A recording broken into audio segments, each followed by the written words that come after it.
With the internet literally at our fingertips, it's easy for anyone to post anything, anywhere, online, at any time.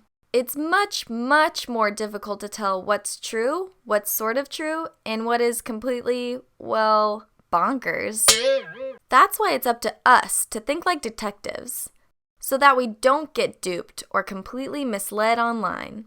Fortunately, researchers at the Stanford History Education Group have been doing a lot of work in this area. In fact, they discovered that professional fact-checkers for some of the leading news organizations take certain steps when they evaluate information online. First, they leave the article or content in question and open a second tab on their browser in order to conduct their investigation. Then, they ask themselves the first of 3 essential questions. Who is behind this information? It's important to remember that all information is influenced by its author.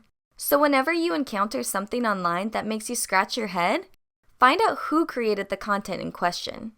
Ask, are they qualified to address the topic? Are they a subject matter expert or just a random YouTuber or TikToker? Find out if the author has a financial incentive for posting the information.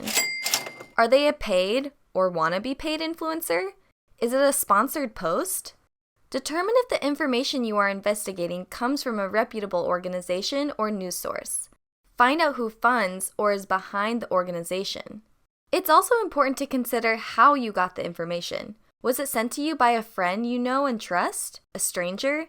Did they have a reason for sending you the information? Stop and consider why this information may have been shared with you. Perhaps it was to sell you something, to convince you of a certain position, or recruit you to a certain cause. This first essential question is step number 1 towards keeping yourself from falling down a rabbit hole of misinformation.